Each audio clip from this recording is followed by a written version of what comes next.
La caída del dictador. El efecto dominó. De Jack Baker. Érase una vez un país que murió de pie, no con estruendo, no con batallas épicas grabadas en mármol, sino despacio, desde adentro, como un cuerpo que se pudre mientras el corazón aún late. Venezuela, tierra de petróleo y sueños rotos, cuna de libertadores que alguna vez derribaron imperios, hoy convertida según millones de sus propios habitantes en una prisión sin rejas, en un cementerio sin lápidas, en una nación vaciada de sí misma. Esta no es una historia de héroes y villanos dibujados con claridad absoluta. Es la historia de cómo un país entero fue arrastrado por la promesa de redención, por el magnetismo de un hombre que hablaba como el pueblo, que maldecía como el pueblo, que prometía ajuste de cuentas contra quienes siempre habían tenido todo. Es la historia de cómo esa promesa se transformó en mecanismo de control, de cómo la esperanza derivó en escasez, de cómo una revolución, concebida como justicia, terminó devorando a sus propios hijos y dejando sus restos sobre el polvo. No habrá aquí propaganda, no habrá consignas, no habrá panfletos. Habrá relatos documentados, testimonios, hechos denunciados por organismos nacionales e internacionales, cifras estimadas, silencios oficiales y consecuencias humanas. Habrá sangre, habrá hambre, habrá miedo, habrá silencio, porque esta es una tragedia real. Una tragedia donde los muertos no regresan y los desaparecidos, en miles de casos, jamás fueron esclarecidos. Donde madres enterraron a sus hijos en condiciones indignas, no por crueldad, sino por ausencia de recursos. Donde ancianos murieron esperando atención médica en sistemas de salud colapsados.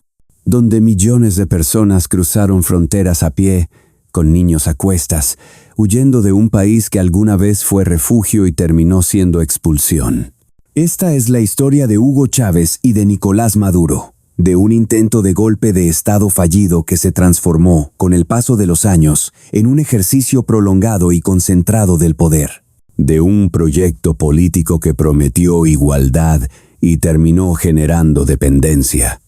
De estructuras estatales acusadas por distintos gobiernos y agencias internacionales de vínculos con economías ilícitas, de un pueblo que gritó «libertad» durante años, hasta que el miedo, el cansancio o la supervivencia le obligaron a bajar la voz. Y es también la historia de quienes resistieron, de quienes dijeron no cuando el costo era alto, de quienes eligieron el riesgo antes que la sumisión. De Óscar Pérez, el funcionario policial que se levantó contra el poder establecido y murió en una operación cuya versión oficial fue ampliamente cuestionada. De militares que desertaron para no disparar contra civiles. De ciudadanos anónimos que escondieron, ayudaron, alimentaron o protegieron a otros, aún sabiendo que ese gesto podía costarles la libertad o la vida. Esta historia está estructurada en 10 actos, 10 estaciones en un descenso prolongado hacia el abismo. Desde el terreno fértil donde germinaron las condiciones del autoritarismo hasta el día 3 de enero de 2026, fecha en la que se produce un anuncio internacional que afirma la captura de Nicolás Maduro por fuerzas de Estados Unidos en un operativo que, de confirmarse plenamente en todos sus alcances, marcaría un quiebre histórico entre un antes y un después para Venezuela. Pero no esperes un final feliz. No todavía. Porque cuando cae una figura central del poder, no cae automáticamente el sistema que la sostuvo. No se disuelven por decreto las redes de complicidad. No se reparan en horas las fracturas institucionales. Lo que queda es un país exhausto, traumatizado, con millones de exiliados dispersos, con familias fragmentadas y generaciones enteras marcadas por la pérdida. Venezuela es, hoy, un país en pausa. Un país que respira distinto, pero que aún no sabe caminar sin miedo. Un país que puede quedar libre de la figura del dictador, pero que sigue cargando el peso de las consecuencias acumuladas de su gobierno y de todo lo que lo sostuvo. Esta es su historia, no una versión oficial, no una absolución, no una venganza. Respira hondo, porque lo que sigue no busca consuelo, busca memoria y va a doler. Actuí el terreno fértil. Venezuela no nació rota, nació rica, profundamente rica. El petróleo brotaba de su tierra como una herida abierta, una sangre negra y espesa que durante décadas alimentó al Estado, sostuvo proyectos de desarrollo, financió ciudades, escuelas, carreteras y formó generaciones enteras. Durante buena parte del siglo XX, Venezuela fue percibida dentro y fuera de la región como una historia de éxito latinoamericano, un país de oportunidades, un país al que se emigraba, no del que se huía. Durante años, fue una de las economías más prósperas de América Latina. Sus ciudadanos viajaban al exterior con facilidad. Sus estudiantes ocupaban espacios en universidades de prestigio internacional. Su moneda era fuerte en comparación con la región. Su clase media creció, se expandió y se convirtió en el centro de la vida social y económica del país. Pero esa riqueza tenía un costo oculto. La renta petrolera, como tantas veces en la historia, funcionó también como anestesia. Porque cuando un país puede sostenerse casi exclusivamente de un recurso, comienza a descuidar los demás. Se debilita la producción interna, se posterga la diversificación, se normaliza la dependencia. Y cuando el flujo se reduce, cuando los precios caen o la gestión falla, el vacío se vuelve evidente.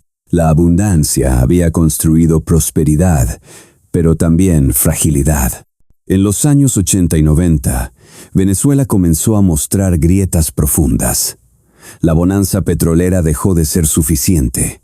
Los precios del crudo bajaron de forma sostenida. La deuda externa creció. El Estado se volvió cada vez más pesado y menos eficiente. El modelo comenzó a crujir. En el plano político, el país estaba gobernado por un sistema de alternancia entre dos grandes partidos, Acción Democrática y COPEI. Ese acuerdo, conocido como el Pacto de Punto Fijo, había garantizado estabilidad democrática durante décadas, evitando golpes militares y asegurando elecciones periódicas. Pero con el paso del tiempo, ese mismo pacto empezó a ser percibido por amplios sectores de la población como un sistema cerrado, distante y desconectado de la realidad cotidiana. Mientras las élites políticas se turnaban el poder, una parte creciente de la población sentía que el ascenso social se había detenido. La corrupción denunciada de forma reiterada por la prensa y reconocida incluso por actores del propio sistema se volvió parte del paisaje. Escándalos, sobreprecios, clientelismo, favores políticos. Nada parecía excepcional. Todo parecía normalizado. El ciudadano común veía cómo su salario perdía valor, cómo la inflación erosionaba su capacidad de ahorro, cómo el empleo formal se volvía más difícil, cómo el futuro de sus hijos comenzaba a parecer menos seguro que el suyo propio. En 1989, el presidente Carlos Andrés Pérez, en su segundo mandato, anunció un paquete de medidas económicas de ajuste, conocido popularmente como el paquetazo. Incluía la liberalización de precios, el aumento del costo de la gasolina y reformas fiscales orientadas a estabilizar una economía que mostraba signos claros de agotamiento. Para muchos economistas, las medidas eran inevitables. El país estaba técnicamente quebrado. El modelo no era sostenible. Pero la economía no se vive en gráficos, se vive en la mesa. Y cuando el precio del transporte público aumentó de forma abrupta, cuando los alimentos básicos subieron, cuando los salarios no acompañaron esos cambios, el impacto fue inmediato. La población más vulnerable fue la primera en sentirlo. Y la reacción no tardó. El 27 de febrero de 1989, Caracas despertó diferente. Lo que comenzó como protestas localizadas se transformó en una explosión social sin precedentes. Miles de personas salieron a las calles. Hubo saqueos, hubo incendios, hubo caos. No como plan político organizado, sino como estallido acumulado de frustración, rabia y desesperación. El Estado respondió con fuerza. Se decretó el estado de emergencia. El ejército fue desplegado en las calles y el uso de armas de fuego se convirtió en parte del operativo de control. Durante varios días, Venezuela vivió escenas que quedarían marcadas en su memoria colectiva. El episodio pasó a la historia como el Caracazo. Las cifras oficiales hablaron de alrededor de 300 muertos. Organizaciones de derechos humanos, investigaciones posteriores y testimonios independientes estimaron números mucho mayores. Más de 1000 víctimas, posiblemente varias más. Nunca hubo una cifra definitiva. Muchos cuerpos fueron enterrados sin identificación. Muchas familias jamás recibieron respuestas. Lo que sí quedó claro fue el quiebre. El Caracazo no fue solo una tragedia humana. Fue una ruptura simbólica, el momento en que una parte significativa del país dejó de creer en sus instituciones. El instante en que la narrativa de estabilidad democrática se resquebrajó frente a la violencia del Estado y la vulnerabilidad del ciudadano, la rabia encontró un cauce. Y el sistema, una herida. En medio de ese clima de descontento, apareció una figura que supo leer el momento histórico. Un militar joven, de discurso directo, de gestos simples, que hablaba sin tecnicismos, que señalaba culpables, que prometía castigo para los corruptos y dignidad para los olvidados. No usaba corbata, no hablaba como los políticos tradicionales, no pedía paciencia, prometía ruptura. Su nombre era Hugo Rafael Chávez Frías. Y 3 años después del Caracazo, ese hombre encabezaría un intento de golpe de Estado que, aunque militarmente fallido, lo proyectaría como símbolo. Porque en un país herido, la figura que desafía al sistema incluso desde el fracaso puede convertirse en esperanza. El terreno estaba listo. La semilla ya había caído. Lo que vendría después no fue un accidente. Fue consecuencia, acto y la promesa. 4 de febrero de 1992. Madrugada. Caracas no dormía, aunque parecía hacerlo. Tanques avanzaban por algunas avenidas estratégicas. Soldados jóvenes, muchos apenas mayores de 20 años, tomaban posiciones con el pulso acelerado y la instrucción repetida de memoria. La televisora estatal fue rodeada. El Palacio de Miraflores quedó bajo presión militar. El aeropuerto internacional de Maiquetía fue parcialmente controlado por fuerzas rebeldes. Era un intento de golpe de Estado. Un grupo de oficiales del ejército venezolano, liderados por el teniente coronel Hugo Chávez Frías, había decidido desafiar al gobierno constitucional del presidente Carlos Andrés Pérez. Desde su perspectiva, el sistema político estaba agotado, corroído por prácticas que amplios sectores de la población percibían como corruptas y excluyentes. Su objetivo declarado era forzar un quiebre, interrumpir el orden vigente y abrir paso a un proyecto político distinto. El plan, en teoría, era directo: capturar al presidente, tomar el control de los principales centros de comunicación y anunciar un nuevo rumbo para el país. En la práctica, fue caótico. La coordinación falló. No todas las unidades comprometidas se levantaron. Algunos mandos clave no se sumaron. Las fuerzas leales al gobierno reaccionaron con rapidez. Para el amanecer, el intento estaba prácticamente neutralizado. Hubo enfrentamientos, murieron soldados, Civiles quedaron atrapados en zonas de fuego cruzado. El país despertó en confusión. Chávez entendió que había perdido. Se rindió. El golpe había fracasado. Ahora enfrentaba prisión militar y un proceso judicial por rebelión. Antes de entregarse definitivamente, solicitó algo inusual: dirigirse al país por televisión para pedir a las unidades aún activas que depusieran las armas. El gobierno accedió, subestimando el impacto simbólico de ese gesto. Así, la mañana del 4 de febrero de 1992, alrededor de las 6:30 am, Hugo Chávez apareció en cadena nacional. Vestía uniforme militar. Llevaba su boina roja. Su rostro no mostraba pánico ni arrepentimiento evidente. Habló durante poco más de un minuto. Compañeros, lamentablemente por ahora, los objetivos que nos planteamos no fueron logrados en la capital. Es decir, nosotros acá en Caracas no logramos controlar el poder. Ustedes lo hicieron muy bien por allá, pero es hora de evitar más derramamiento de sangre. Es hora de reflexionar. Vendrán nuevas situaciones y el país tiene que enrumbarse definitivamente hacia un destino mejor. Por ahora, 2 palabras que marcaron época. No sonaron como rendición definitiva. Sonaron como pausa, como promesa, como advertencia de que la historia no había terminado.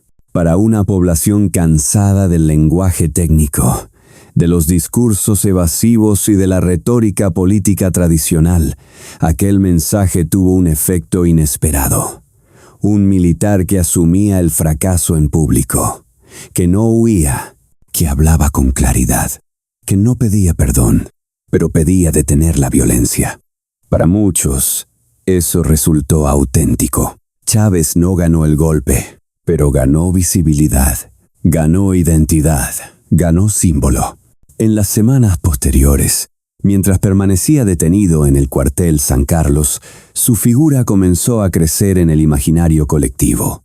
Diversos sondeos de opinión de la época mostraron niveles significativos de simpatía hacia su figura y comprensión hacia las motivaciones del alzamiento, no como respaldo a la violencia, sino como expresión del hartazgo social acumulado. El país seguía en crisis. En 1993, Carlos Andrés Pérez fue destituido tras un juicio político por malversación de fondos. Su caída reforzó la narrativa de que el sistema estaba podrido desde dentro. El presidente interino y luego electo, Rafael Caldera, prometió rectificación, pero heredó una economía debilitada, un sistema financiero frágil y una sociedad profundamente desconfiada. La inflación aumentó. El sistema bancario colapsó parcialmente en 1994. Miles de personas perdieron sus ahorros. La sensación de decadencia se profundizó. Ese mismo año, Rafael Caldera tomó una decisión política de alto impacto. Concedió el indulto a Hugo Chávez y a otros militares involucrados en el intento de golpe. Chávez salió de prisión transformado. Ya no era solo un militar rebelde, era un referente político emergente. Comenzó a recorrer el país.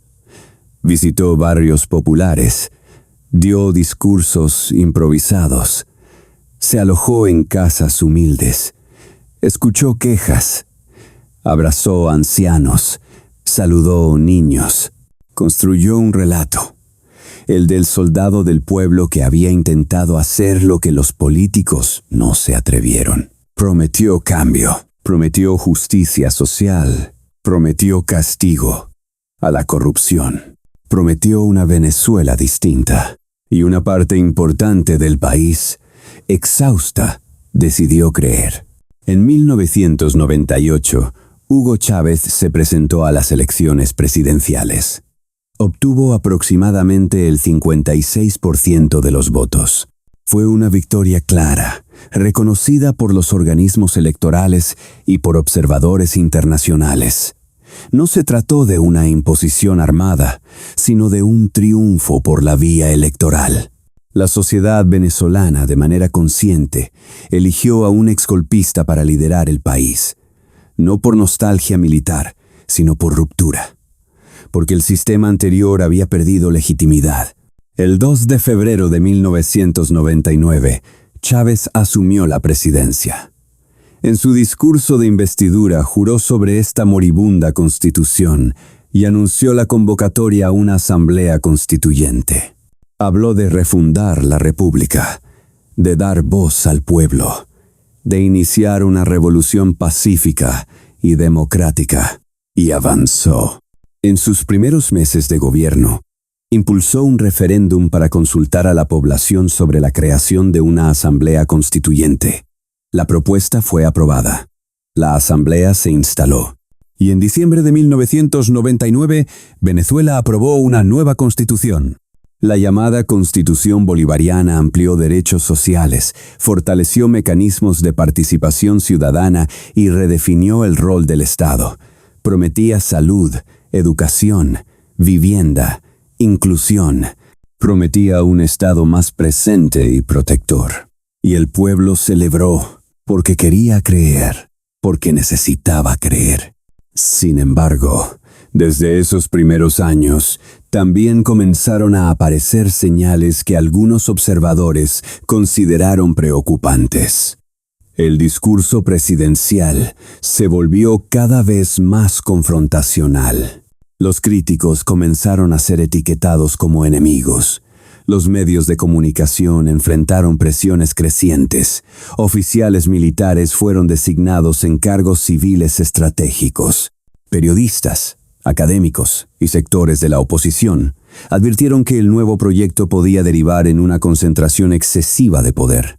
Que la Constitución, pese a su carácter participativo, también ampliaba de forma significativa las atribuciones del Ejecutivo. Pero esas advertencias no lograron imponerse en el clima político del momento, porque cuando una sociedad tiene hambre de cambio, no escucha alertas, escucha promesas. Acto EI, el poder que no se devuelve. El poder es una droga, y como toda droga, engancha, convence, seduce, susurra que sin él no eres nada. Alimenta la idea de que todos conspiran para arrebatártelo, y cuando finalmente te posee, te transforma. Hugo Chávez llegó al poder con un discurso de cambio, pero el poder comenzó a cambiarlo a él. Entre 1999 y 2002, el nuevo gobierno inició un proceso acelerado de reconfiguración institucional. La Constitución aprobada en 1999 había ampliado mecanismos de participación popular, pero también había fortalecido de forma significativa las atribuciones del Poder Ejecutivo. En la práctica, esto permitió que el presidente contara con amplias facultades para legislar mediante habilitaciones, influir en la designación de autoridades clave y ejercer un liderazgo centralizado sobre el aparato del Estado. Chávez utilizó esas herramientas con decisión. El Tribunal Supremo de Justicia fue progresivamente integrado por magistrados cercanos al proyecto bolivariano. La Asamblea Nacional, dominada por el chavismo, respaldó sin mayores resistencias las iniciativas del Ejecutivo. El Consejo Nacional Electoral comenzó a ser percibido por sectores opositores como un órgano alineado políticamente con el gobierno. Las Fuerzas Armadas, que constitucionalmente debían mantenerse al margen de la política partidista, fueron incorporadas de forma explícita al discurso y a la simbología del proceso revolucionario. Mientras tanto, la oposición empezó a reagruparse. Empresarios, sindicatos, medios de comunicación privados, organizaciones civiles y sectores de la clase media observaron con creciente preocupación la militarización del discurso político, la concentración de poder y el deterioro del clima económico. La polarización se intensificó. El país se dividió en dos narrativas irreconciliables. En abril de 2002, la tensión estalló. Una marcha masiva convocada por sectores opositores se dirigió hacia el Palacio de Miraflores. En medio del caos, se produjeron hechos violentos, aún debatidos y controvertidos. Disparos, enfrentamientos y una cadena de confusión que dejó al menos 19 personas muertas. El país quedó paralizado. En ese contexto, un grupo de altos mandos militares anunció públicamente que le retiraba el respaldo al presidente y exigía su renuncia. Chávez fue detenido y trasladado a una base militar. Pedro Carmona Estanga, entonces presidente de la principal federación empresarial del país, asumió el poder de facto. En un acto que marcaría su caída inmediata, disolvió la Asamblea Nacional, suspendió la Constitución y concentró en sí mismo todas las funciones del Estado. Aquella ruptura institucional fue breve y torpe. Duró menos de 48 horas. La reacción fue inmediata. Sectores populares salieron a las calles exigiendo el regreso de Chávez. Unidades militares que no reconocían al nuevo gobierno intervinieron. El 14 de abril de 2002, Hugo Chávez regresó al poder. Ese episodio marcó un punto de no retorno. Chávez salió de allí convencido de dos cosas: que existían fuerzas internas y externas dispuestas a sacarlo del poder por cualquier medio, y que su permanencia era indispensable para el destino de la revolución. A partir de ese momento, el discurso se endureció. Comenzó a hablar de conspiraciones internacionales. Señaló a Estados Unidos como responsable indirecto del golpe. Acusó a sectores empresariales y mediáticos de traición y justificó la concentración de poder como un mecanismo de defensa frente a enemigos permanentes. En diciembre de 2002, el conflicto escaló nuevamente. Trabajadores, técnicos y gerentes de la empresa estatal Petróleos de Venezuela iniciaron un paro indefinido, exigiendo la renuncia del presidente. El gobierno calificó la acción como sabotaje. La producción petrolera se paralizó. Refinerías cerraron. Exportaciones se detuvieron. En un país que dependía del petróleo para la mayor parte de sus ingresos fiscales y de divisas, el impacto fue devastador. El paro se extendió por cerca de 2 meses. La economía se contrajo de forma abrupta. Hubo escasez de combustible, comercios cerrados, desempleo creciente, pérdidas millonarias. El gobierno resistió, y cuando el paro terminó, Chávez ejecutó una de las decisiones más trascendentales de su mandato: el despido de aproximadamente 18,000 trabajadores de PDVSA. Ingenieros, técnicos especializados, personal con décadas de experiencia, fueron expulsados de la empresa. La petrolera fue reestructurada con un criterio central: la lealtad política por encima de la capacidad técnica. Militares y cuadros partidistas asumieron cargos claves sin experiencia en el sector. PDVSA dejó de operar como una empresa técnica y pasó a convertirse en un instrumento político y financiero del gobierno. Ese momento marcó el inicio del deterioro estructural de la industria petrolera venezolana. En 2004, la oposición intentó una vía constitucional: activar un referéndum revocatorio.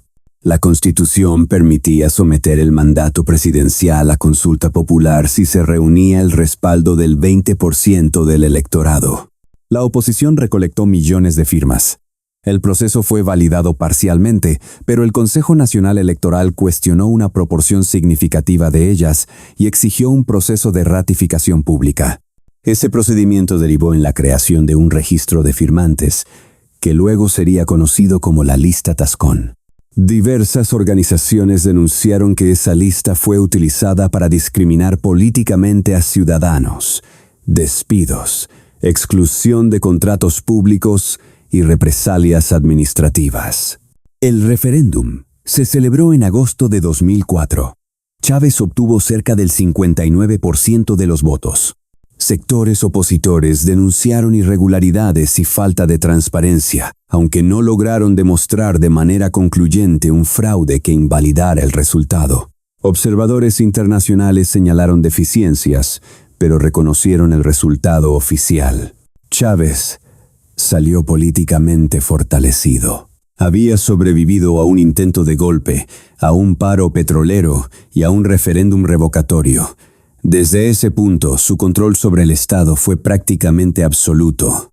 Con los precios del petróleo en alza superando en algunos años los $100 por barril, el gobierno dispuso de enormes recursos. Chávez impulsó nacionalizaciones, expropiaciones y un vasto sistema de programas sociales financiados con renta petrolera.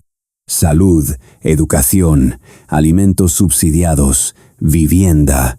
Ese modelo consolidó un esquema de apoyo político basado en redistribución directa y dependencia del Estado. El poder no se sostenía solo por coerción, sino por un entramado de beneficios que vinculaba la subsistencia de millones de personas al proyecto político. Y funcionó. En 2006, Chávez fue reelegido con amplia mayoría. En 2012, volvió a ganar las elecciones. Cada victoria reforzaba la narrativa de invencibilidad, pero bajo la superficie, el país se deterioraba. La producción nacional caía. Las importaciones crecían, los controles de precios generaban escasez, los controles cambiarios alimentaban redes de corrupción, la industria petrolera producía cada vez menos, la economía se volvía más frágil y dependiente, y entonces apareció la enfermedad. Desde 2011, Chávez enfrentó un cáncer que minó su salud. En octubre de 2012, tras ganar su última elección, apareció visiblemente debilitado. Su voz seguía firme, pero su cuerpo no. En diciembre de 2012, antes de viajar a Cuba para una nueva intervención médica, se dirigió al país y pronunció una frase que sellaría el futuro político de Venezuela. Si algo me pasara, elijan a Nicolás Maduro. Fue su testamento político, la transferencia explícita del poder. El 5 de marzo de 2013, Nicolás Maduro anunció en cadena nacional la muerte de Hugo Chávez. Venezuela se detuvo. Multitudes salieron a las calles. Largas filas esperaron para despedir al líder. Algunos lloraban con sinceridad, otros por inercia. Todos sabían que una era había terminado. La era Chávez murió con Chávez. Lo que vendría después no sería una continuación. Sería otra cosa. Más rígida, más oscura, más brutal. Acto y la herencia. Nicolás Maduro no era Hugo Chávez. Chávez tenía carisma. Maduro tenía disciplina y lealtad. Chávez era un líder natural, intuitivo, emocional. Maduro era un operador político, formado en la obediencia. Chávez conectaba con el pueblo desde el gesto. Maduro repetía guiones. Pero Maduro poseía algo que Chávez nunca tuvo del todo: el control de un aparato estatal ya completamente moldeado por el chavismo. Un Estado reconfigurado durante más de una década para responder a una sola lógica: la preservación del poder. Y ese aparato no estaba dispuesto a soltarlo. La elección de Maduro como sucesor no fue casual.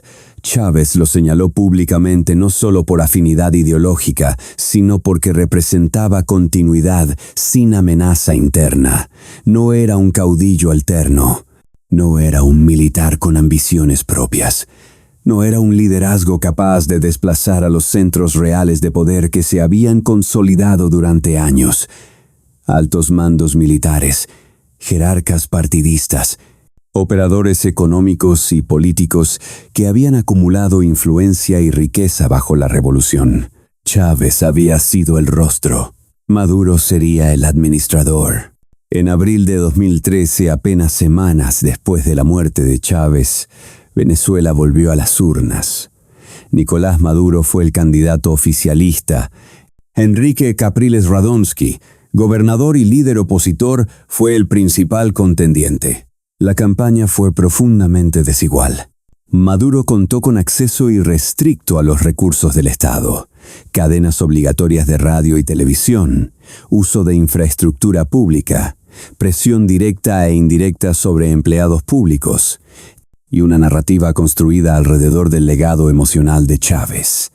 Se presentó como el heredero legítimo, el hijo político encargado de proteger la obra del comandante. Capriles habló de reconciliación, institucionalidad y cambio, pero competía contra algo más grande que un candidato. Competía contra un mito recién muerto. El 14 de abril de 2013, el Consejo Nacional Electoral anunció la victoria de Maduro con aproximadamente el 56% de los votos, una diferencia cercana a los 200.000 sufragios. Fue la elección más cerrada del chavismo desde 1999. La oposición denunció irregularidades, solicitó una auditoría completa y convocó protestas. Hubo enfrentamientos. Al menos 8 personas murieron en los días posteriores. Decenas resultaron heridas. Cientos fueron detenidas. El resultado fue ratificado, pero la legitimidad quedó herida. El gobierno respondió con fuerza. Y así comenzó la presidencia de Nicolás Maduro, bajo un clima de polarización extrema, desconfianza institucional y violencia política. Sin embargo, el mayor desafío no estaba en las calles, estaba en los números. Chávez había dejado un país sostenido por una renta petrolera excepcional, pero con desequilibrios estructurales profundos. Durante años, los ingresos extraordinarios se habían destinado a gasto social, subsidios, alianzas políticas y expansión del Estado, sin una estrategia sostenible de diversificación productiva. La industria nacional estaba debilitada. La dependencia de importaciones era crítica. Las reservas internacionales se habían reducido. La deuda con China y Rusia condicionaba decisiones estratégicas. Y entonces, el contexto internacional cambió. A partir de 2014, los precios del petróleo comenzaron una caída abrupta. De valores cercanos a los $100 por barril, descendieron por debajo de los 50, y en algunos momentos tocaron niveles cercanos a los $30. Para Venezuela, aquello fue letal. La escasez se generalizó. Supermercados vacíos, farmacias sin medicamentos, falta de productos básicos. Las colas se volvieron parte del paisaje cotidiano. Personas esperando durante horas, a veces días, por alimentos regulados. El gobierno atribuyó la crisis a una guerra económica impulsada por factores externos y sectores empresariales internos. Pero incluso analistas afines al chavismo reconocían que el colapso respondía a fallas estructurales acumuladas durante años. La inflación se disparó. En 2015, superó el 180%.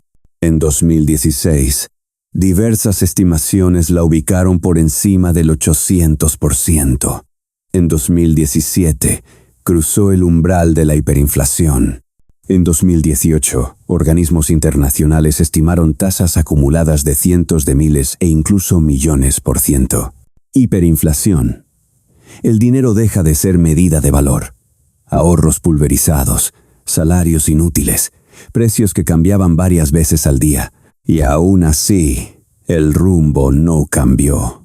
No hubo reformas estructurales profundas. No hubo apertura real. No hubo corrección del modelo. En cambio, el poder se cerró más. En 2015, ocurrió un punto de inflexión democrático. El chavismo perdió las elecciones parlamentarias.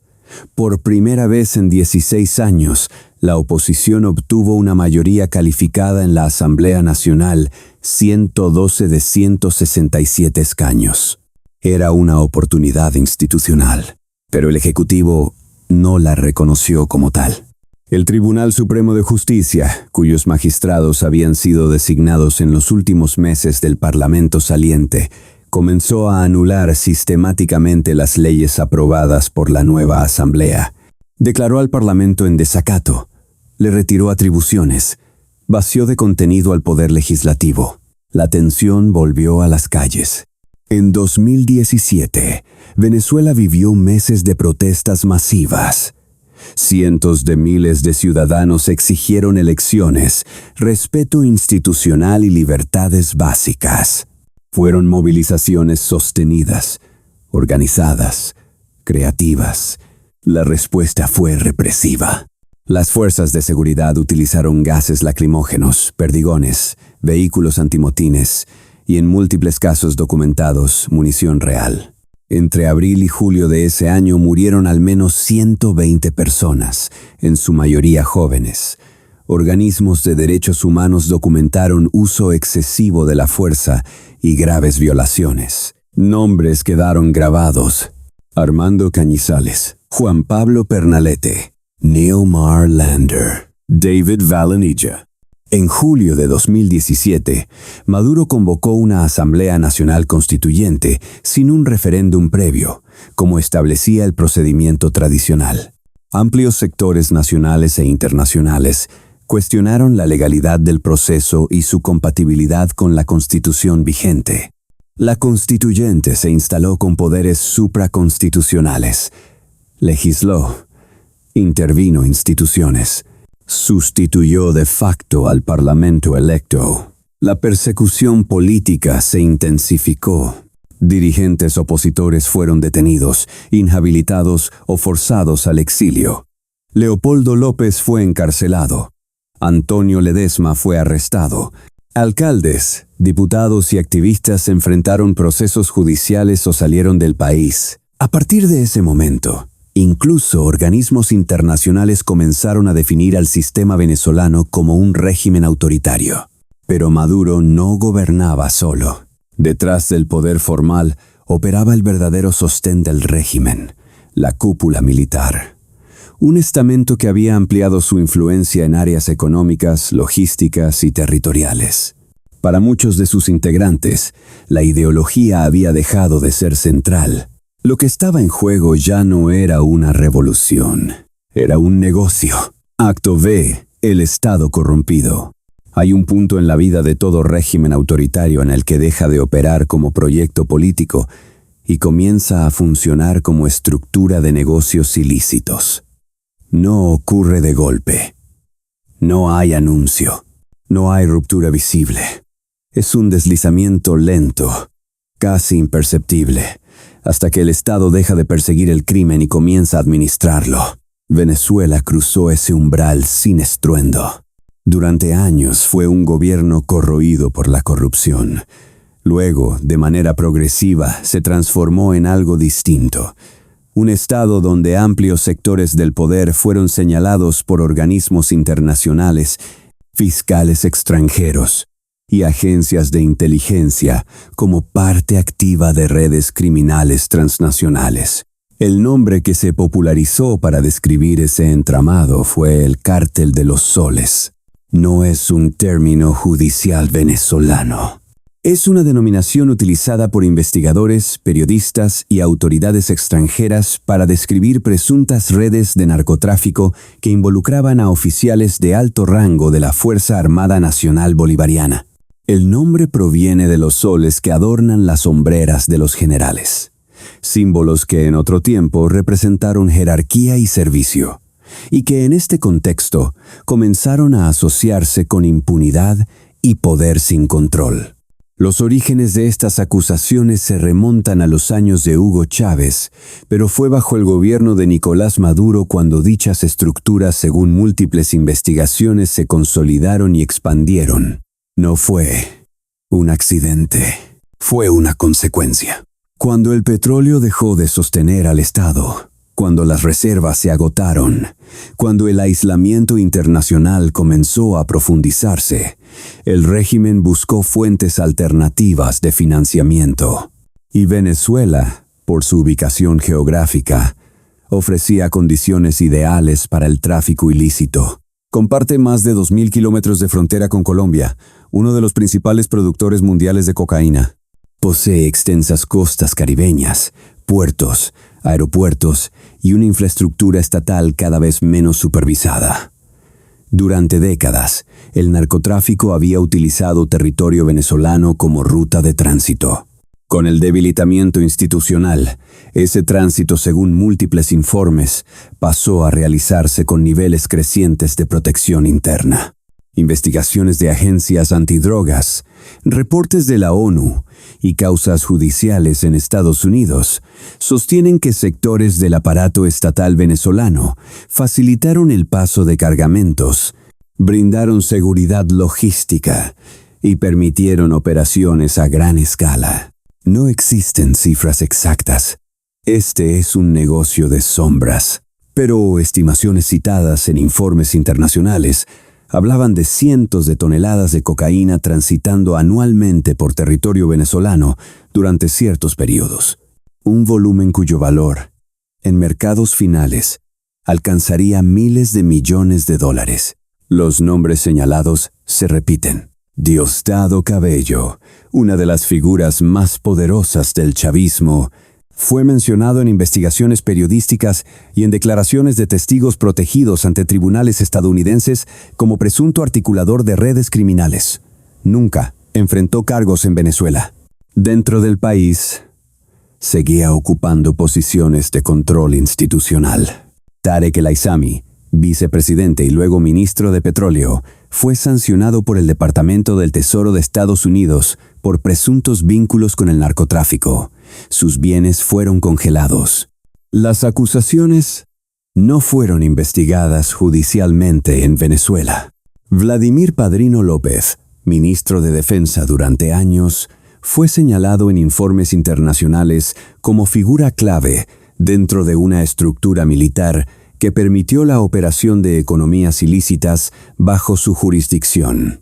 El gobierno venezolano negó sistemáticamente estas acusaciones.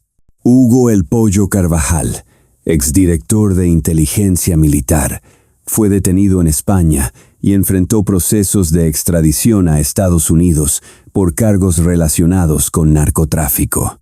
Su caso se convirtió en una amenaza directa para el régimen, debido al conocimiento interno que poseía sobre años de operaciones. Y Nicolás Maduro. En marzo de 2020, el Departamento de Justicia de Estados Unidos presentó cargos formales contra Maduro y otros altos funcionarios por delitos de narcotráfico y narcoterrorismo. Se ofreció una recompensa por información que condujera a su captura. La acusación fue respaldada por años de investigaciones, testimonios y expedientes judiciales. El gobierno venezolano rechazó las imputaciones, calificándolas como agresión política. El narcotráfico no fue la única economía criminal. El oro se convirtió en otro pilar. En el sur de Venezuela, especialmente en el estado Bolívar, el llamado Arco Minero del Orinoco se transformó en una zona de explotación descontrolada. Grupos armados irregulares, organizaciones criminales y actores extranjeros operaban minas ilegales, con tolerancia y, en algunos casos, protección de autoridades locales. Trabajadores sometidos a condiciones de semi-esclavitud, violencia sistemática, trata de personas, ríos contaminados con mercurio, comunidades indígenas desplazadas. El oro extraído salía del país por canales informales hacia mercados dispuestos a no hacer preguntas. Turquía, Emiratos Árabes Unidos y otros destinos aparecían en reportes periodísticos como puntos de llegada. Los ingresos no pasaban por controles transparentes. Mientras tanto, la población se hundía. Diversos estudios universitarios y encuestas independientes estimaban que hacia finales de la década de 2010, más de 2/3 de los venezolanos vivían en condiciones de pobreza y una proporción significativa en pobreza extrema. El acceso a alimentos, medicinas y servicios básicos colapsó. Hospitales sin insumos, médicos sin salarios dignos, enfermedades erradicadas que reaparecieron, mortalidad infantil y materna en aumento, familias enteras dependiendo de remesas. Y al mismo tiempo, las redes sociales mostraban otra Venezuela, hijos de altos funcionarios viviendo con lujos en el extranjero, exhibiendo relojes, autos y viajes imposibles de justificar con salarios públicos. La obscenidad se volvió cotidiana. La corrupción dejó de ser escándalo. Se convirtió en norma, porque en un sistema sin controles, sin prensa libre, sin tribunales independientes, el saqueo no se castiga, se premia. Las instituciones de seguridad dejaron de proteger al ciudadano y comenzaron a proteger al régimen.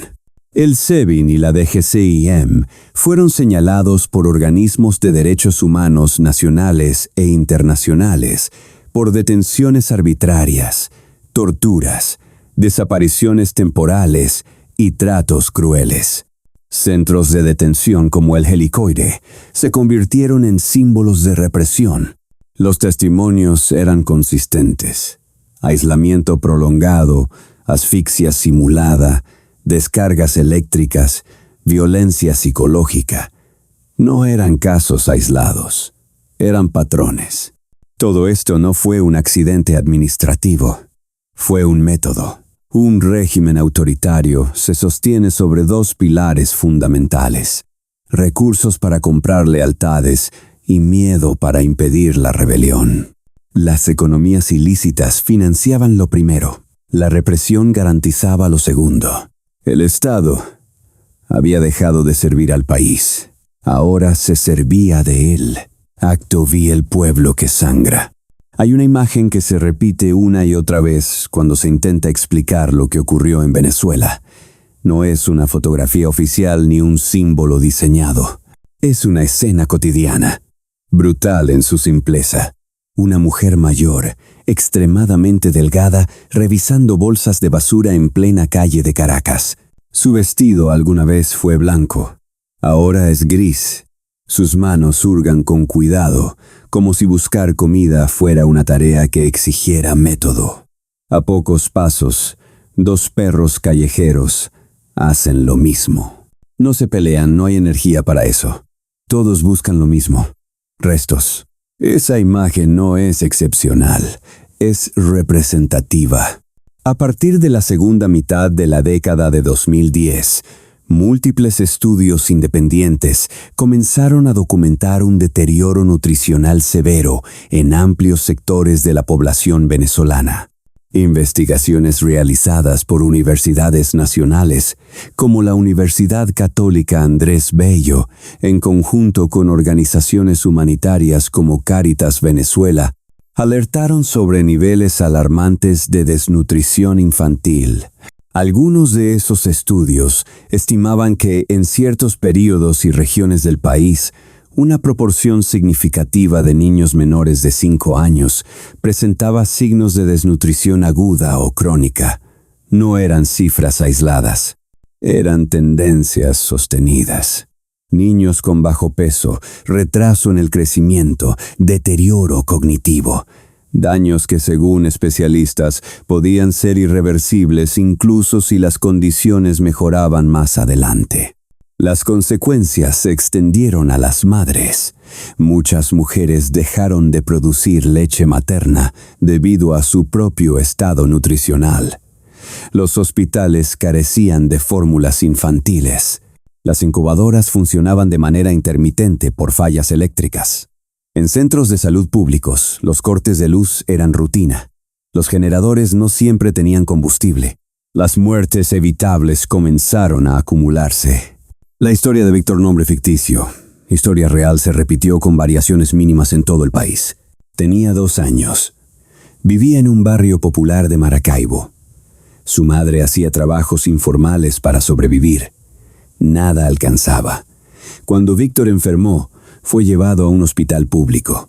El diagnóstico era tratable, pero no había insumos, ni suero, ni antibióticos, ni camas disponibles. El médico no ocultó la impotencia. Sugirió buscar medicamentos por fuera, el mercado informal, la ayuda de alguien, pero no había dinero. Una semana después, el niño murió. No fue una excepción clínica, fue una consecuencia estructural. Decenas de reportes médicos y testimonios recogidos por ONG de salud documentaron muertes por enfermedades perfectamente tratables, infecciones gastrointestinales, neumonía, deshidratación, complicaciones obstétricas. El sistema de salud colapsó de forma progresiva y luego total. Hospitales sin agua corriente, quirófanos cerrados, cirugías realizadas con la luz de teléfonos móviles, reutilización de guantes, falta de anestesia, personal médico trabajando con salarios simbólicos, equivalentes según cálculos sindicales a pocos dólares mensuales. Muchos se fueron, otros se quedaron por vocación, por falta de opciones o por miedo a abandonar a sus pacientes. Pero el hambre no fue el único mecanismo de control. El miedo se convirtió en política pública no declarada. Venezuela se transformó en un país donde hablar era un riesgo, donde opinar podía costar el empleo, donde la afiliación política definía el acceso a bienes básicos, donde el silencio se volvió una forma de supervivencia. La distribución de alimentos subsidiados, a través de los llamados CLAP, fue documentada por múltiples organizaciones como un sistema profundamente politizado. El acceso no era universal, dependía de la lealtad real o percibida. Denuncias consistentes señalaron exclusiones arbitrarias, castigos colectivos y condicionamientos explícitos.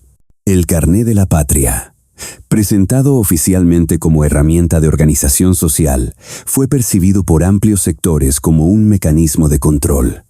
A través de él se gestionaban bonos, ayudas y beneficios. La participación en actos oficiales, elecciones y actividades políticas era registrada. La neutralidad no existía. No era un sistema formalmente reconocido como crédito social, pero funcionaba como tal, con hambre como incentivo. Miles de venezolanos comenzaron a vivir dos vidas: la pública, obediente, visible, alineada; la privada, temerosa, crítica, silenciosa. La simulación se volvió norma. La represión acompañó al hambre. Durante los ciclos de protesta de 2014 y 2017, organizaciones de derechos humanos nacionales e internacionales documentaron uso excesivo de la fuerza, detenciones arbitrarias, torturas y ejecuciones extrajudiciales, jóvenes heridos con perdigones disparados al rostro, manifestantes atropellados por vehículos blindados, muertes causadas por impactos directos de bombas lacrimógenas. Las llamadas Operaciones de Liberación del Pueblo, OLP, fueron objeto de especial escrutinio. Presentadas oficialmente como operativos contra el crimen, fueron señaladas por ONG como Provea y por informes de la ONU como escenarios de ejecuciones extrajudiciales sistemáticas. Las cifras variaban según la fuente, pero coincidían en una conclusión: miles de muertes en contextos policiales sin debido proceso. Las familias rara vez denunciaban. El miedo a represalias era real. La esperanza democrática también fue erosionada. Elección tras elección, el proceso perdió credibilidad. Observadores internacionales cuestionaron condiciones. Denuncias de irregularidades se acumularon. Cambios de reglas a última hora, inhabilitaciones políticas, uso de recursos estatales, ventajismo estructural. En 2017, tras las elecciones de la Asamblea Nacional Constituyente, la propia empresa Smartmatic, proveedora del sistema de votación, declaró públicamente que los resultados anunciados no coincidían con los datos registrados por sus máquinas, señalando una diferencia de al menos 1 millón de votos. Fue una acusación inédita. El gobierno la ignoró. En 2018, las elecciones presidenciales se realizaron sin garantías plenas. Amplios sectores de la oposición no participaron. La comunidad internacional cuestionó los resultados. Maduro se proclamó vencedor. El mensaje fue claro. El voto ya no era una vía.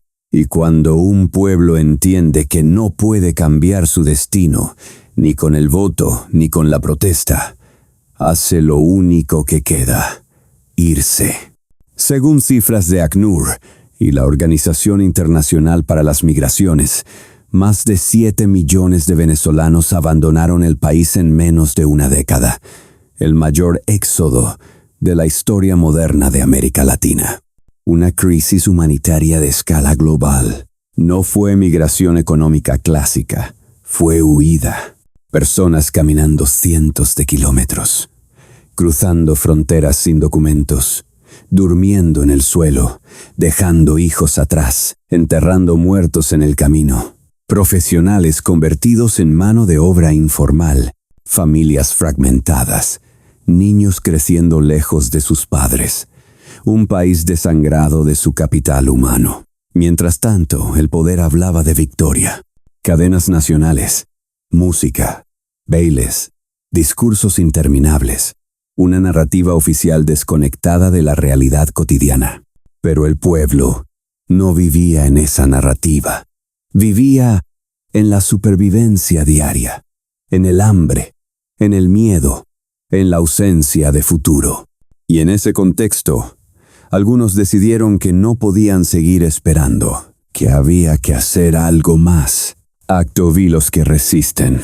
Hay momentos en la historia en los que un solo acto rompe el silencio.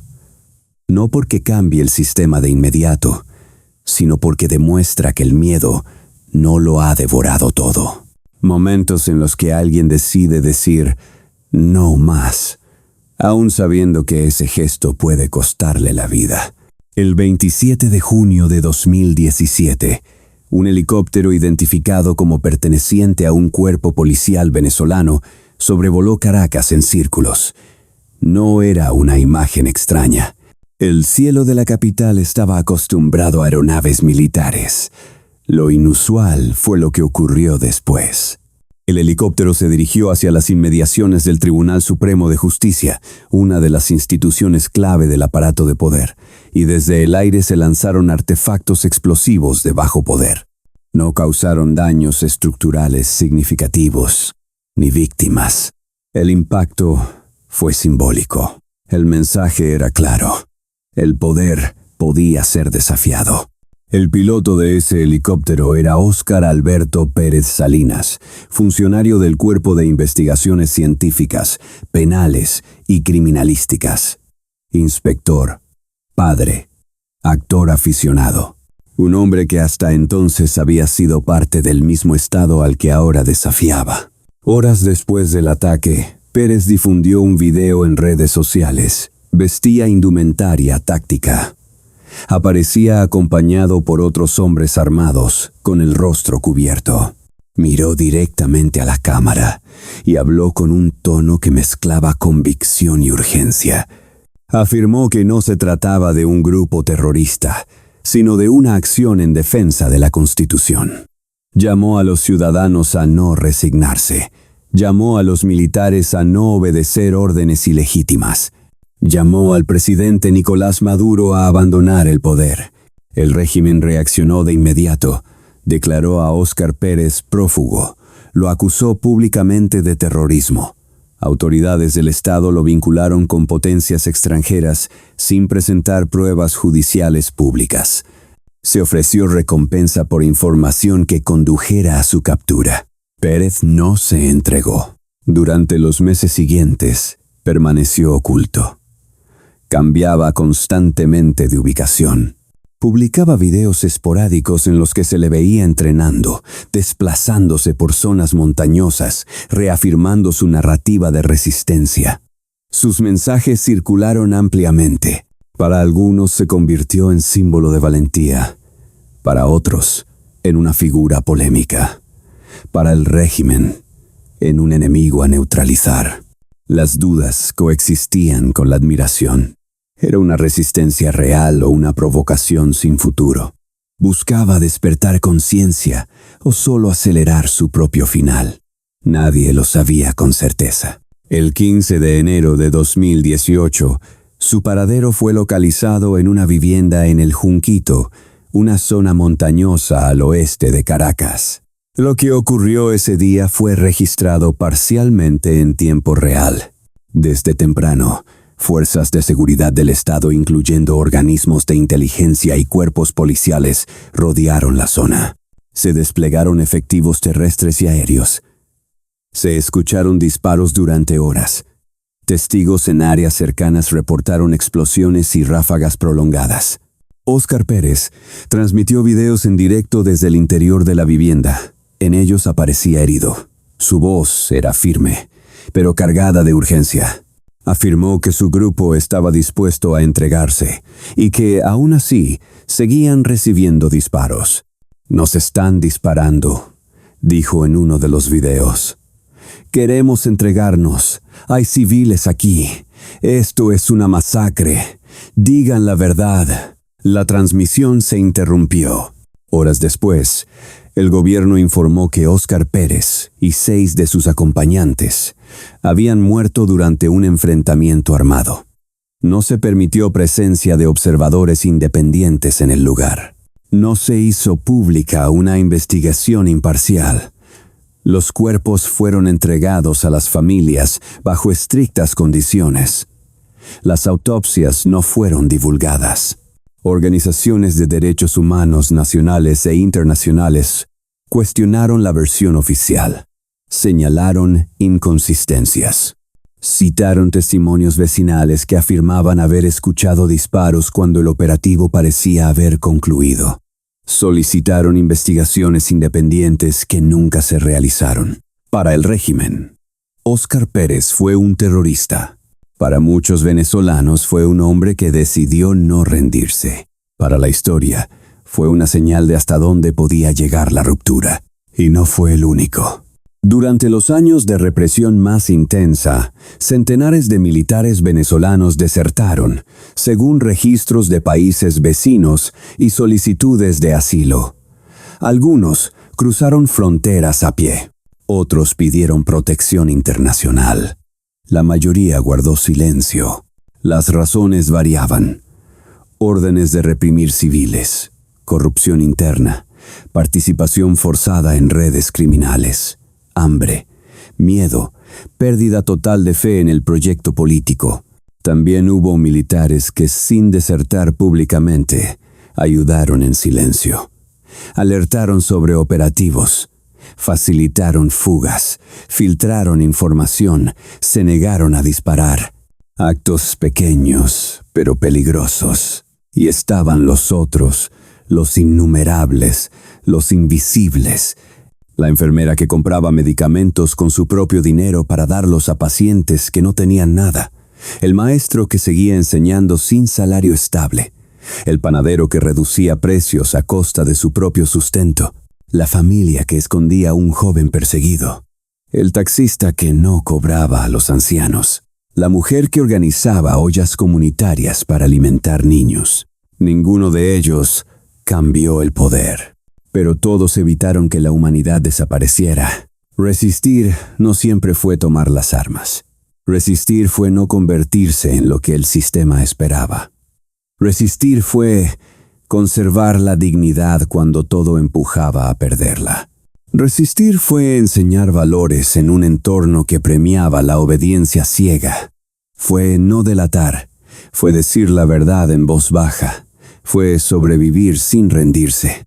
Venezuela estuvo llena de esa resistencia silenciosa, de millones de gestos pequeños que no salieron en titulares, pero sostuvieron al país cuando parecía imposible.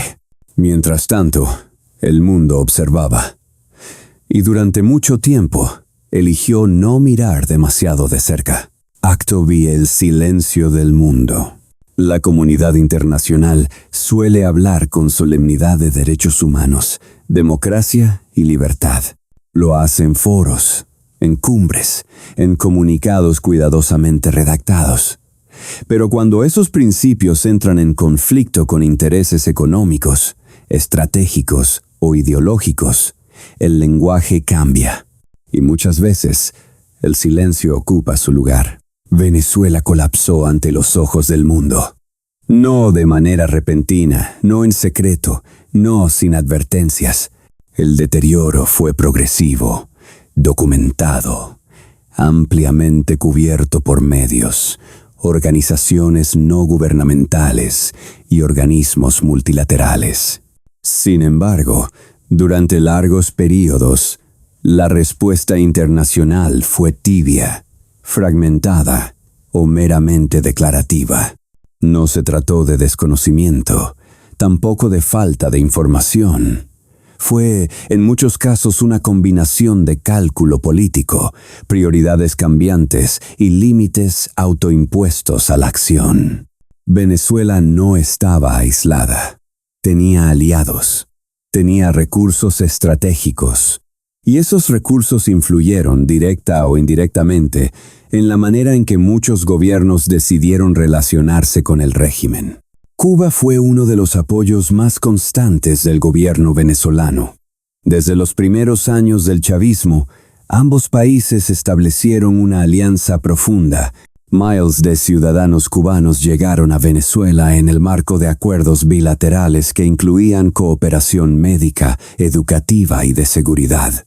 Asesores cubanos participaron en áreas sensibles del Estado venezolano, particularmente en inteligencia y control institucional, según múltiples investigaciones periodísticas y testimonios de exfuncionarios. A cambio, Venezuela suministró durante años petróleo en condiciones preferenciales, un recurso vital para la economía cubana. La relación fue de mutua dependencia. Para el gobierno cubano, la estabilidad del régimen venezolano era estratégica. Para el gobierno venezolano, el apoyo cubano representaba experiencia en control político y supervivencia en contextos de aislamiento internacional. Rusia se convirtió en otro actor clave. La relación entre Moscú y Caracas se fortaleció a partir de intereses geopolíticos y económicos. Rusia otorgó préstamos, renegoció deudas, suministró armamento y ofreció respaldo diplomático en instancias internacionales. Para el Kremlin, Venezuela representaba un aliado en una región tradicionalmente influenciada por Estados Unidos y una oportunidad para proyectar presencia global. China adoptó una postura distinta, más pragmática y menos ideológica.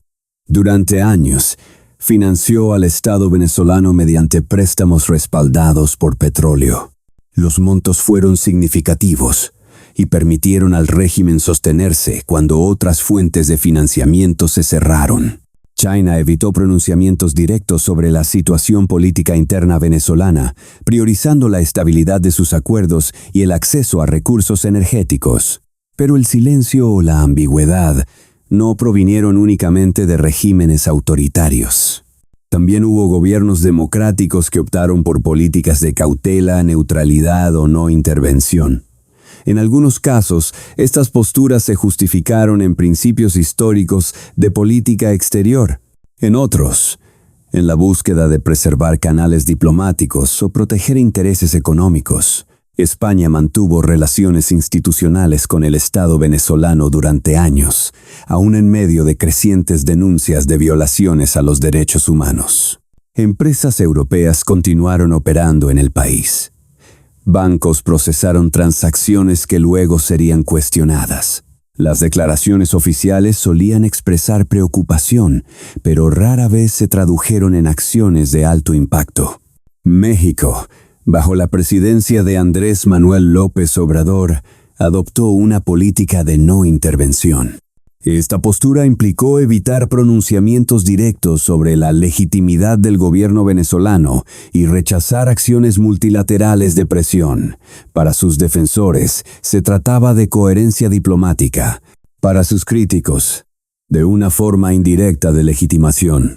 Otros gobiernos latinoamericanos de orientación progresista mantuvieron relaciones con Caracas, priorizando afinidades políticas o regionales, aun cuando expresaban reservas sobre la situación interna venezolana. En estos casos, la defensa de principios democráticos quedó subordinada a alianzas ideológicas o a la búsqueda de estabilidad regional. La Unión Europea emitió múltiples comunicados condenando abusos, impuso sanciones individuales y apoyó misiones de observación y documentación. Sin embargo, La relación económica con Venezuela nunca se rompió completamente. La presión fue parcial, gradual y en ocasiones contradictoria. Estados Unidos adoptó una postura más confrontacional, especialmente a partir de 2017. Impuso sanciones financieras, reconoció a un gobierno interino y buscó aislar al régimen. Estas medidas afectaron seriamente la capacidad económica del Estado venezolano, pero también tuvieron efectos colaterales sobre la población. El gobierno venezolano utilizó las sanciones como argumento central para explicar la crisis, diluyendo responsabilidades internas y reforzando su narrativa de asedio externo. En enero de 2019, la situación pareció cambiar. Juan Guaidó, entonces presidente de la Asamblea Nacional, se proclamó presidente interino invocando disposiciones constitucionales. Fue reconocido por decenas de países. Millones de venezolanos salieron a las calles. La expectativa de un desenlace cercano creció, pero el reconocimiento internacional no se tradujo en control interno. El aparato militar permaneció leal al gobierno de Maduro. Las instituciones claves siguieron bajo su dominio. La presión externa no logró fracturar el núcleo del poder. Con el paso del tiempo, la oposición se fragmentó. La estrategia perdió cohesión. La pandemia de COVID-19 desplazó a Venezuela de la agenda internacional. Algunos países comenzaron a reconsiderar sus posturas, no mediante anuncios formales, sino a través de gestos prácticos. Contactos diplomáticos, flexibilización de sanciones, reapertura de canales. El régimen resistió. No por fortaleza institucional, sino por inercia, control coercitivo y adaptación. Esperó, y el mundo, poco a poco, se cansó. No hubo un abandono explícito. Hubo normalización, el tipo más silencioso de abandono. Persistieron las denuncias de organizaciones de derechos humanos. Persistieron investigaciones periodísticas. Persistieron voces que se negaron a callar. Pero sin una estrategia internacional coherente y sostenida, esas denuncias no bastaron para cambiar el equilibrio de poder. Porque las dictaduras no caen solo por condenas, caen cuando pierden el respaldo que las sostiene.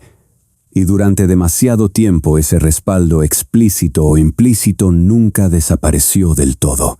Acto is el umbral, 3 de enero de 2026. La historia no avanza, se detiene en seco. El reloj sigue corriendo. Los segundos continúan cayendo uno detrás de otro, pero el país no se mueve con ellos. Hay un silencio distinto, un silencio que no es calma ni tregua, sino anticipación. Es el tipo de silencio que aparece cuando algo enorme ocurre y nadie sabe todavía qué palabra usar para nombrarlo.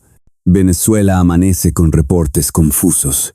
Estruendos en Caracas durante la madrugada, zonas del sur de la ciudad sin electricidad, comunicaciones intermitentes, llamadas que no entran, y sobre todo una frase que se repite de forma obsesiva en pantallas, radios, grupos de mensajería, portales digitales, conversaciones en voz baja, que el presidente de Estados Unidos afirma públicamente que fuerzas estadounidenses capturaron a Nicolás Maduro y a su esposa en una operación ejecutada durante la madrugada y que ambos fueron sacados del país. Nadie ve el momento exacto. Nadie tiene el detalle completo. Nadie puede describir con precisión cómo ocurrió. Pero el anuncio existe. Está dicho. Está registrado. Y la sola existencia del anuncio parte el aire. La noticia no llega como un relato ordenado, sino como una explosión de fragmentos. Versiones que se superponen. Frases incompletas. Declaraciones que parecen adelantarse a los hechos. Se habla de una operación de gran escala, de movimientos coordinados antes del amanecer, de objetivos vinculados a redes criminales, de enfrentamientos puntuales, de heridos, entre fuerzas extranjeras, sin reportes iniciales de muertes.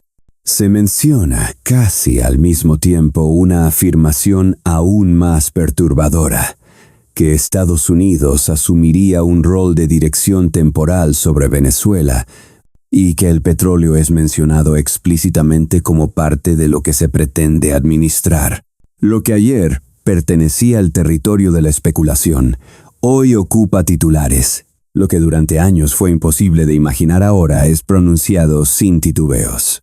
Y Venezuela queda atrapada entre dos fuerzas: el hecho anunciado y la niebla de lo que no se sabe. En Caracas, la mañana se siente extraña. No hay estallido inmediato. No hay multitudes celebrando ni luto organizado. Hay cautela. Hay cuerpos en movimiento, porque la vida no se detiene por decreto. Buscar agua, buscar comida, intentar llegar al trabajo si hay transporte, sostener el día como se pueda. En las colas y en las esquinas, el volumen baja. Las conversaciones se fragmentan. La gente habla en susurros, como si el miedo tuviera memoria y la memoria tuviera oído. Algunos preguntan si es cierto. Otros preguntan quién lo confirma. Otros simplemente miran el suelo, en silencio, con la sospecha aprendida tras demasiados anuncios que antes no cambiaron nada. La palabra que domina no es victoria. Es, y ahora, del lado del poder venezolano, lo que se percibe es choque, confusión, contradicción. Aparecen exigencias públicas de prueba de vida. Aparecen denuncias de agresión extranjera. Aparecen mensajes transmitidos por medios oficiales que parecen responder a versiones que ya no están claras. Las declaraciones se pisan entre sí. Las narrativas no coinciden. Lo que se dice desde Caracas no encaja con lo que se afirma desde Washington. Dos relatos avanzan en direcciones opuestas, chocando en tiempo real. Y ese choque se convierte en el primer síntoma visible de un vacío.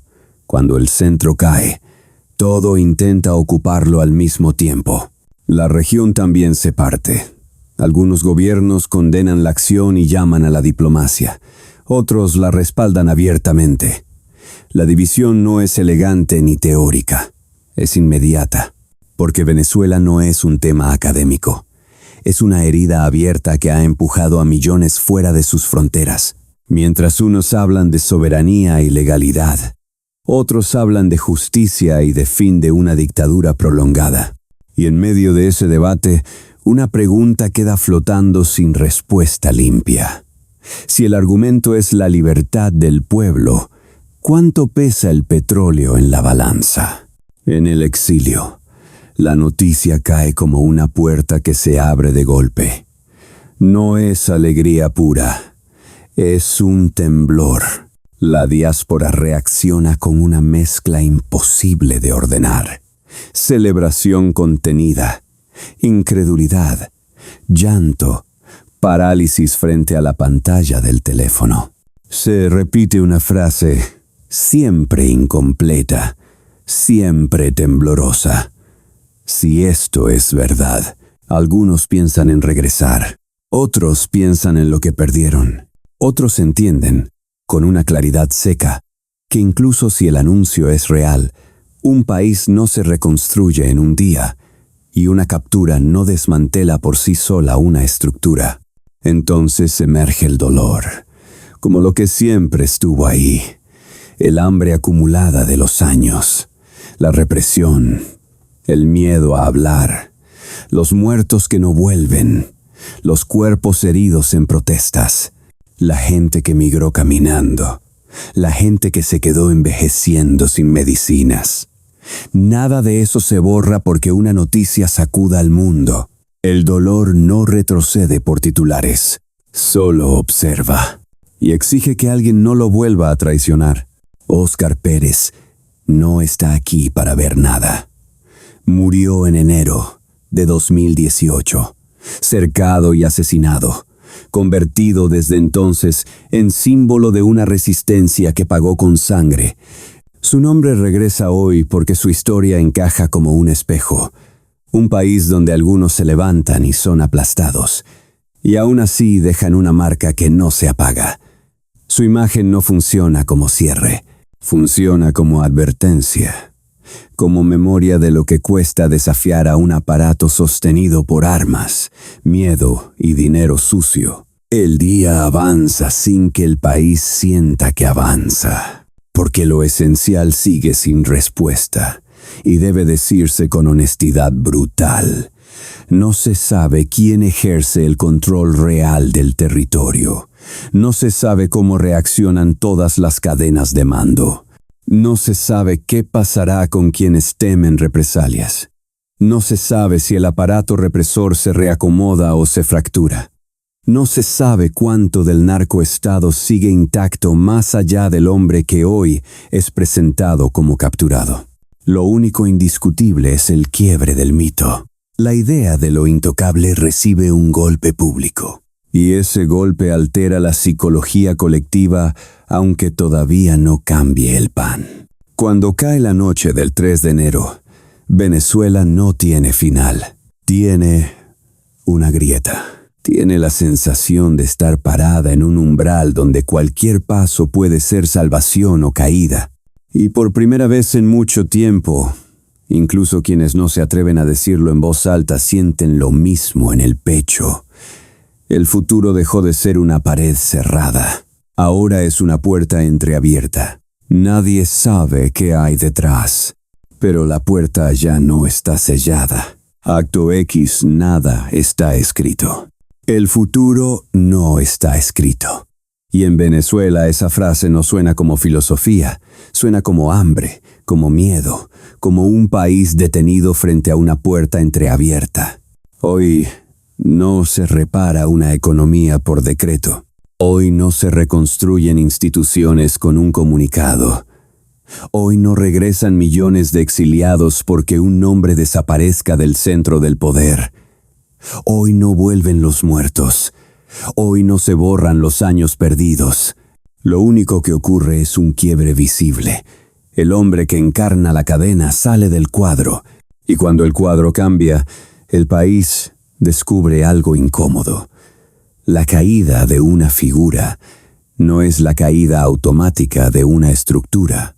La estructura sigue ahí, con sus piezas armadas, con sus armas, con su dinero, con sus lealtades compradas, con sus miedos sembrados durante años.